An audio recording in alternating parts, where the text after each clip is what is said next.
Your life consists of an average of 30,000 days. If you are 30 years old, that means you have already spent 11,000 of this reserve. This time can neither be reclaimed nor repurchased. Unfortunately, most of us spend more time deciding which phone to buy than facing this bitter truth. Someday.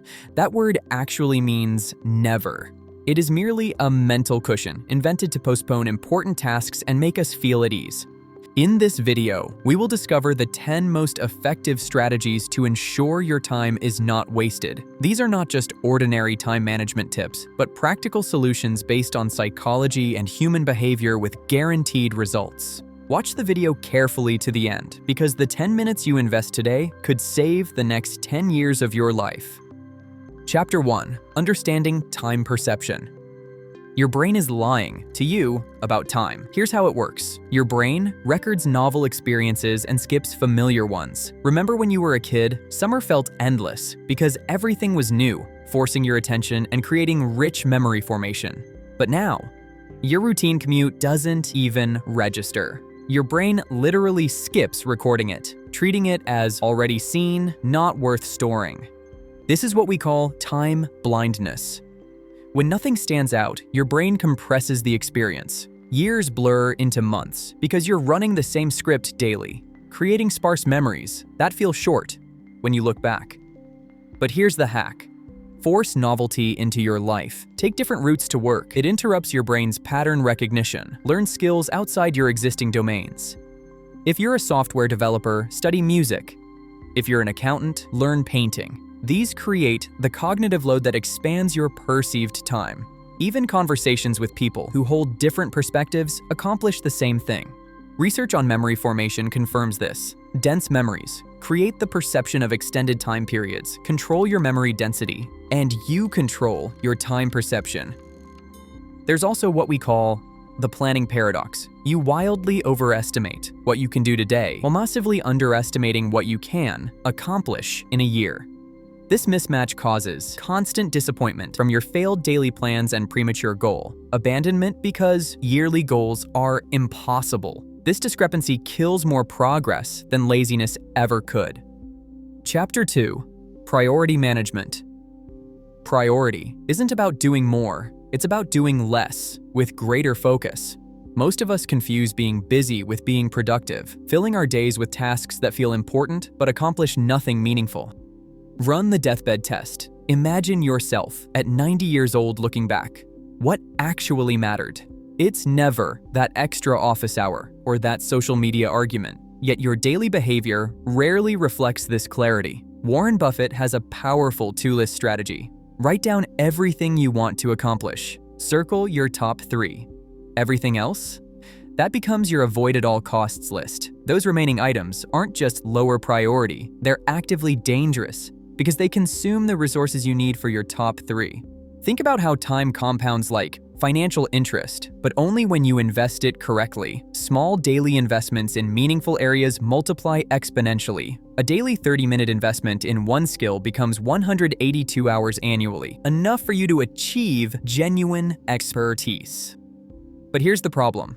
Social media, busy work, and constant distractions are the fees, eroding your returns. The solution isn't better time management. It's ruthless elimination of the non-essential. Your time is finite. We need to stop pretending otherwise. Chapter 3. Relationship Dynamics. Here's an uncomfortable truth. Your relationships operate transactionally, though few of us acknowledge it. Every interaction you have is either a deposit or withdrawal. When you show up consistently, remember details, offer help without being asked, those are deposits. Being late, only appearing when you need something, breaking promises, those are withdrawals. Most people only reach out when they need something, then wonder why their relationships feel hollow. The account is empty because they never made deposits first. Small daily deposits matter infinitely, more than grand gestures. That random check-in text you send builds more trust than an expensive birthday gift. Being present during the boring moments matters more than showing up for celebrations. Research confirms this. Shared suffering creates deeper bonds than shared pleasure. When you go through difficulty together with someone, it forges connections that good times never could. This explains why military units, startup teams facing crisis, and families surviving hardship develop such strong bonds. Don't ignore your weak ties, those casual acquaintances. Your strong ties provide comfort, but your weak ties provide bridges to new opportunities, information, and perspectives. Job opportunities often come through weak ties because they connect different social circles. Here is a paradox we have observed. Giving your time away makes you feel like you have more of it. When you help others, it expands your temporal perception, while pure self-focus contracts it. Chapter 4. Career and Purpose. Your best career opportunities exist one step outside your comfort zone, in what we call the adjacent possible.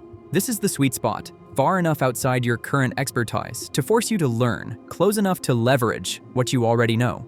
The biggest career mistake happens early, optimizing for money in your 20s and early 30s. This is backwards. Those years should optimize for your learning rate. Each skill you acquire is a lottery ticket for future opportunities. Money follows knowledge consistently. Knowledge doesn't automatically follow money. Forget the career ladder metaphor. It's a trap. Modern careers operate like jungle gyms. You move sideways, diagonally, even backwards sometimes. Each move builds unique skill combinations that make you increasingly irreplaceable. Comfort in any role is quicksand. The longer you stay somewhere you've outgrown, the harder it becomes to extract yourself. Your skills atrophy, your market value decreases, the psychological difficulty increases. Here's an unexpected tool: productive procrastination. When you're avoiding one task, channel that energy into learning something new. Your procrastination projects often reveal your actual interests that formal career paths obscured. Chapter 5. Health and Vitality. Your health isn't just about longevity, it's your life force multiplier. Your physical and mental state determines your energy availability, which determines what you can actually accomplish with your available time. Ask yourself the real question: would you rather have 8 energized hours or 12 exhausted ones? Your energy level matters infinitely, more than raw time availability. When you deprive yourself of sleep, you create cognitive impairment equivalent to intoxication. That promotion you're pursuing, that relationship you're building, they both depend on your brain functioning properly. Sacrificing sleep isn't impressive. You're sabotaging yourself. Think of yourself as two people: morning you and evening you. Morning you make plans, evening you has to execute them. When morning you set impossible standards, without considering evening yours actual state, the system breaks. Micro workouts compound over time. 10 push-ups here, a 5-minute walk there, brief stretching sessions. Your body was designed for frequent movement, not 8-hour sitting marathons. Here's something fascinating. Physical movement creates mental clarity through mechanisms we don't fully understand, but that are highly reproducible. Stuck on a problem? Move your body. Solutions emerge during motion that remained hidden during static thinking. Chapter 6. Learning and Growth. Want to learn anything faster? Teach it to someone else. When you explain something, it forces deeper understanding. This is what we call the teacher effect. You might think, I'm not ready to teach, but that perspective is actually an asset.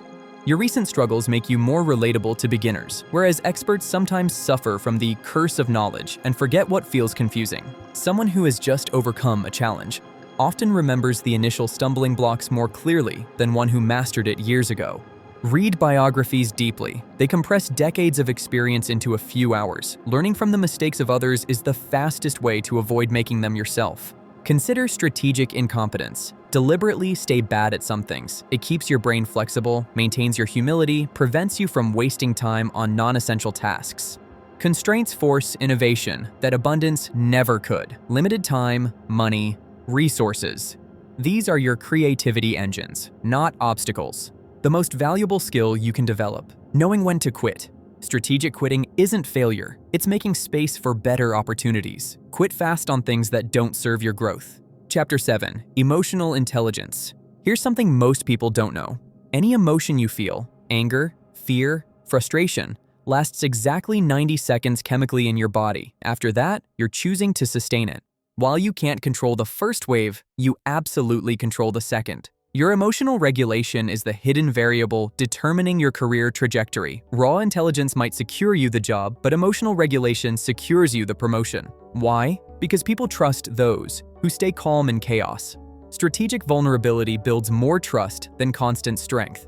When you show appropriate vulnerability at the right time, it creates deeper connections than appearing perfect ever could. When you avoid difficult conversations, you're accumulating emotional debt with compound interest.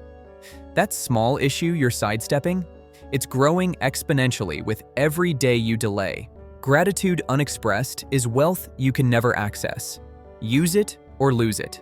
Chapter 8. Financial Wisdom. Your money isn't about account balances, it's about time autonomy. But here's the trap. Making more money often makes you poorer in time. As your income grows, your lifestyle expands. Bigger house requires more maintenance. Fancy car creates more worry. Better neighborhood means longer commute. This is lifestyle inflation. You're running faster on the same treadmill going nowhere. Consider time affluence. Would you rather make $100,000 working 80 hours weekly or $70,000 working 30 hours? Calculate your true hourly rate, including everything you're sacrificing. Most people buy objects, but rent experiences. You should reverse this. Rent objects, buy experiences. Objects depreciate. Experiences appreciate in value over time. The ultimate financial skill you can develop: building margins. Living below your means isn't restriction. It's creating space for opportunities when they appear. That space is your ticket to real wealth. Chapter 9. Creative Living. Your creativity doesn't wait for inspiration. It operates like a faucet. When you first turn it on, rustly water flows. Those are your bad ideas. You need them. They clear the pipes for the good ideas. Creativity thrives on constraints. Give yourself unlimited options and you'll freeze. Give yourself limited options and you'll innovate. Shakespeare wrote under strict meter and rhyme. Those limits forced his genius. Never create and judge simultaneously. That's like trying to drive with one foot on the gas, one on the brake. First you create, then you judge later. Document everything you create. Your brain needs to see its progress to strengthen its creative muscle. Those early terrible attempts, they prove your improvement is happening. Here's your real creative superpower. Combine skills that nobody else combines.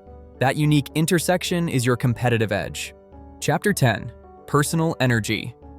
Energy management beats time management. You can't do meaningful work when you're running on empty. Audit your energy. Which activities give you energy, which drain it? That morning walk versus that toxic friendship. One charges you, one depletes you. Your willpower is a muscle that fatigues. Don't rely on it. Design your environment to make good choices automatic. Every choice you make consumes energy. This is decision fatigue. This is why successful people wear the same clothes, eat the same breakfast. They're conserving their energy for the decisions that matter. Strategic incompetence. When you're deliberately bad at non-essential tasks, people stop asking you to do them, protecting your energy for what matters. Recovery isn't wasted time. It's how you multiply your time's value. Time passes regardless of how we spend it. While our habits shape our days and eventually our lives, remember that growth is a gradual process. These 10 frameworks, ranging from time perception to creative living, interconnect to help you build a more intentional life. Start small. Pick one framework that resonates with you. Test it and refine it until it fits your journey. The best time to start living fully isn't someday. It is today.